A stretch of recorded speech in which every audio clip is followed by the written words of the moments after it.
Break के बाद सभी का स्वागत है और हम चर्चा कर रहे हैं कि मुख्तार अंसारी की जिस तरह से हार्ट अटैक की वजह से मौत हुई है, किस तरह से अपराध के अध्याय को एक समाप्ति मिली है। हमारे साथ ओपी सिंह जुड़े हुए, x DGP Uttar Pradesh police. OP जी, बहुत बहुत स्वागत है हमारे इस खास शो पर। सवाल मेरा यही है कि जब हम बात करते हैं अपराध की, हम बात करते हैं अपराधियों की, अगर उसमें मुख्तार अंसारी की बात की जाए तो नाम उनका टॉप पर था, लेकिन आज इस अपराध के अध्याय की समाप्ति हुई है। बिल्कुल सही कहा आपने, आज उस अपराध के अध्याय की समाप्ति है, क्योंकि मुख्तार अंसारी पिछले कई वर्षों से वो एक इंटर स्टेट गैंग की तरह और खासकर हिस्ट्री शीटर था वो, और उसके अलावा वो एक माफिया डॉन है। उसकी ख्याति जो है माफिया डॉन की तरह थी, और वो जो है पूरे उत्तर प्रदेश में और खासकर उन इलाकों में जैसे गाजीपुर, सोनभद्र, लखनऊ, बाराबंकी, इन सबों में वो इन्वॉल्व रहा है। और वो उसके अगर पूरे मोडस ऑपरेंडाई को, क्रिमिनल एक्टिविटीज को देखा जाए तो उसने मर्डर किए हैं, लूट किए हैं, डकैती किए हैं, किडनैपिंग फॉर रैंसम किया है, एक्सटॉर्शन किया है, उसको गैंगस्टर्स नेशनल सिक्योरिटी एक्ट में बंद किया गया है। उसके खिलाफ लगभग 5-6 दर्जन मुकदमे, 60-65 मुकदमे उसके खिलाफ थे। और अभी आपको मालूम होगा कि हाल ही में उसे कन्विक्ट भी किया गया है। 2023 में उसे कन्विक्ट किया गया है, और कृष्णानंद राय वाले मामले में भी उसे कन्विक्ट किया गया। तो इस प्रकार उसका जो माफिया गिरी था, जो उसका एरिया ऑफ इन्फ्लुएंस था, वो पूरे उत्तर प्रदेश के अलावा भी विभिन्न जगहों पर था।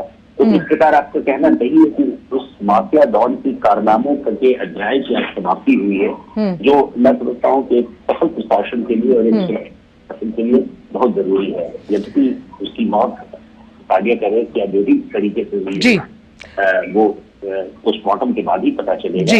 लेकिन ये एक बहुत ही formal police officer I can say कि ये बहुत ही उसका एक अंत हुआ है।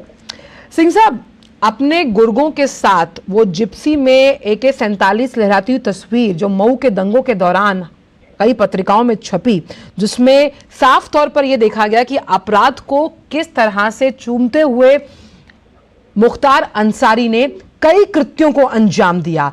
आप खुद क्योंकि पुलिस प्रशासन में रहे हैं, बहुत बड़ी चुनौती रही होगी इस तरह के अपराधी से निपटने के लिए, क्योंकि उसे राजनीतिक संरक्षण प्राप्त था। बिल्कुल सही कहा आपने, अपराधी और अपराध ये दोनों जो है वो पॉलिटिक्स से जुड़े हुए हैं।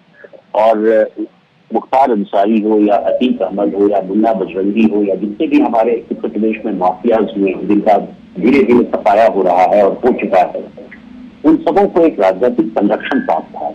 मुझे याद है कि उस समय जब उसकी ड्यूटी बोलती थी, उस समय मुलायम सिंह यादव की सरकार ने उसे प्रोटेक्शन दिया था, और इस प्रोटेक्शन के बदौलत पुलिस जो है वो बहुत ही अपने आप को हेल्पलेस महसूस करती थी, और उसके कारण जो है उस पर कोई कार्रवाई नहीं की जाती थी। दूसरी सबसे बड़ी बात थी कि उसके खिलाफ कोई गवाही देने को तैयार नहीं था। जब से योगी सरकार आई है 2017 में और 2018 और 19 में, मुझे याद है कि जब मैं 2018 और 19 में डीजीपी था, उस समय इसने हम लोगों से बचकर और ये इसने बांदा से अपना ट्रांसफर पंजाब में करवा दिया, रोहतक जेल में, और पंजाब में कई महीनों तक वहां जेल में रहा, और उसकी हिम्मत नहीं हुई कि वो उत्तर प्रदेश आ सके। और हमने स्वयं पंजाब के तत्कालीन मुख्य सचिव और डीजीपी को पत्र लिखा, उनसे बातें की कि उसे ट्रायल के लिए, उसे प्रोसिक्यूशन के ट्रायल के लिए फेस करने के लिए उसे उत्तर प्रदेश भेजा गया, लेकिन तत्कालीन सरकार जो उस समय की थी उसने नहीं माना। और इसने हमेशा एक चीज मैं आपसे समझना चाहूंगी, एक वो दौर था जब सपा या फिर बसपा काबिज थी सत्ता में, जब हम उत्तर प्रदेश की बात करते हैं, उस वक्त का मुख्तार अंसारी और जिस वक्त उसे बांदा जेल लाया गया, उस वक्त के मुख्तार अंसारी को अगर आप जब हम उसको समझने की कोशिश करते हैं, उसका जो चरित्र है, कितना बड़ा फर्क आप देखते हैं। क्योंकि अगर हम मऊ दंगों की बात करें तो आज भी मुझे याद है कि PWD के जो क्वार्टर था, वहां पर पुलिस को बिठा रखा था मुख्तार अंसारी ने, नजरबंद कर ये कहकर कि ये मीटिंग चल रही है दंगा रुकवाने के लिए, और सड़क पर दंगा चालू था। बिल्कुल सही कहा आपने। ऐसे माफियाओं का इन्फ्लुएंस इतना था और उसको पॉलिटिकल प्रोटेक्शन इतना मिला हुआ था। आप सोचिए अतीक अहमद के बारे में, मैं वहाँ एसपी सिटी था इलाहाबाद में उस समय के 88-90 में, जब मेरे सामने इसने चुनाव लड़ा था और एमएलए, और उसके बाद इसके इन्फ्लुएंस को हमने देखा और उसका पूरा टोटल प्रोटेक्शन था। मुलायम सिंह की सरकार ने उसको पूरा प्रोटेक्ट कर रखा था और मुख्तार अंसारी को भी इनको प्रोटेक्शन था बहुजन समाज पार्टी से और समाजवादी पार्टी से। तो ये बात तो सही है कि पुलिस का हस्तक्षेप इसलिए नहीं हो पाता था। यदि पुलिस के पास इच्छा शक्ति होती भी थी तो राजनीतिक इच्छा शक्ति के कारण उसे विवश होना पड़ता था। लेकिन यही सबसे बड़ा अंतर आया 2017 में। 2017-18 में 19 में जब ये योगी सरकार आई तो योगी सरकार ने अपनी राजनीतिक इच्छा दिखाई और उसने कहा कि हमें पूरा जीरो टॉलरेंस रखना है अपराध और अपराधियों के विरुद्ध। और यही कारण है कि जितने बड़े बड़े माफिया थे, मुन्ना बजरंगी जेल में मारा गया, लेकिन जेल में वो गैंग वॉर के कारण मारा गया। उसी प्रकार अतीक अहमद को किसी ने मार दिया। तो कहने का मतलब है कि इन अपराधियों का हर्ष वही होता है जब अगर राजनीतिक इच्छा बहुत अच्छी हो जाती है और कुशल प्रशासन और बहुत स्ट्रॉन्ग रोबस्ट प्रशासन जब रहता है तो इन माफियाओं का अंत होता है। और मुझे तो एज ए फॉर्मर डीजीपी मुझे खुशी है कि उसकी मौत हुई है, क्योंकि उसने बहुत बड़ा आतंक फैला रखा था। उसने कई लोगों को टॉर्चर किया है, कई फैमिलीज को टॉर्चर किया है, एक्सटॉर्शन के माध्यम से, मर्डर के माध्यम से। सिंह साहब, उनके कुंबे पर भी कई मुकदमे हैं। बात की जाए पत्नी अफसा बाई, जो उनका भाई है सिबगत गुल्ला, साथ ही साथ अगर बात की जाए उनका बेटा जो है तो वो भी फरार है। जिस तरह से कई और अपराधियों ने अपने जो कर्म है उनकी सजा भुगती है, इस जो अब जिस तरह से हमने देखा कि उत्तर प्रदेश में कानून व्यवस्था सुदृढ़ है, तो उस लिहाज से एक सबक उन सब पर भी जो कहीं ना कहीं मुख्तार अंसारी के उस रसूख को फॉलो कर इस राह पर चलना चाहते हैं।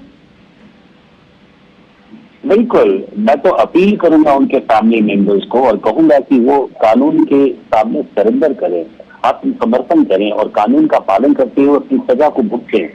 क्योंकि उन्हें अगर इस प्रकार वो भागे रहते हैं और अभियोग से बचने की कोशिश करते हैं, पुलिस से बचने की कोशिश करते हैं, तो उनका भी अंत होगा, उनका भी सफाया होगा। और जिस तरह बड़े बड़े गुर्गे खत्म हो रहे हैं, बड़े बड़े माफिया डॉन मारे जा रहे हैं और मर रहे हैं, उससे साफ जाहिर है कि उनके फैमिली मेंबर्स का भी कोई अस्तित्व नहीं बचा है।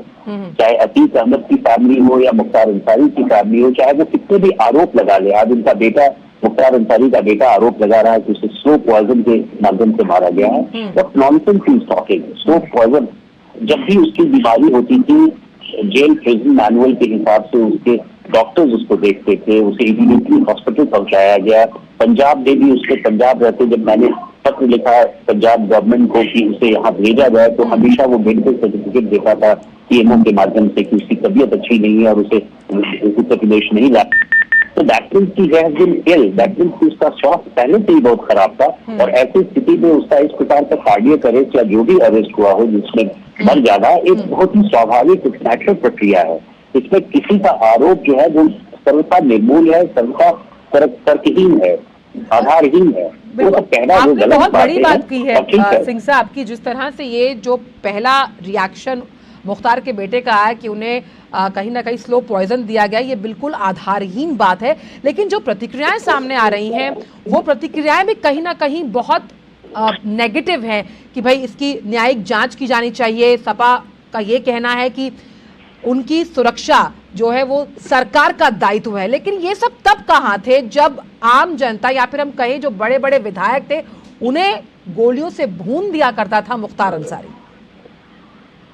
देखिए, मैं भी चाहूंगा कि इसकी जांच हो, न्यायिक जांच तो नहीं हो लेकिन इसकी जांच हो, एडमिनिस्ट्रेटिव इंक्वायरी हो, ताकि दूध का दूध पानी का पानी हो जाए। लेकिन मुझे पूरा विश्वास है कि उसकी मौत एक सामान्य प्रक्रिया के, उसके कार्डियक अरेस्ट और जो भी अरेस्ट हुआ हो, जो भी कारण रहा हो, उसके अंतर्गत हुआ है, न कि स्लो पॉइजन के अंतर्गत। ये कोई इस तरह का ब्रूटल फोर्स उत्तर प्रदेश की पुलिस नहीं है और उत्तर प्रदेश पुलिस या उत्तर प्रदेश की जेल मैनुअल इस प्रकार की इजाजत नहीं देती है। तो मैं चाहूंगा कि राज्य सरकार एक जांच गठित करे और उस जांच में भी इस बात का वो नेचुरल जस्टिस को देखते हुए, लेकिन मैं ये बात स्पष्ट कहूंगा कि इस तरह के माफियाओं को जिन्होंने 20-25 वर्षों से इस तरह का आतंक फैला रखा, उनका अंत होना बहुत स्वाभाविक है। और बहुत जरूरी भी था। आज आज पूरे उत्तर प्रदेश में एक सुरक्षा का माहौल है। लड़कियां रात में घूमती हैं, स्वच्छंद तरीके से जाती हैं, कोई गुंडाई नहीं होती है, कोई एक्सटॉर्शन नहीं होता है, कोई किडनैपिंग नहीं होता है। ऐसी स्थिति में जरूरी है कि इन माफियाओं का आतंक खत्म हो और उनके परिवार वालों को आत्मसमर्थन करना चाहिए ताकि कानून अपना पक्ष ले ले। बहुत बहुत शुक्रिया ओपी सिंह साहब, पूर्व डीजीपी यूपी पुलिस, आपका इस खास चर्चा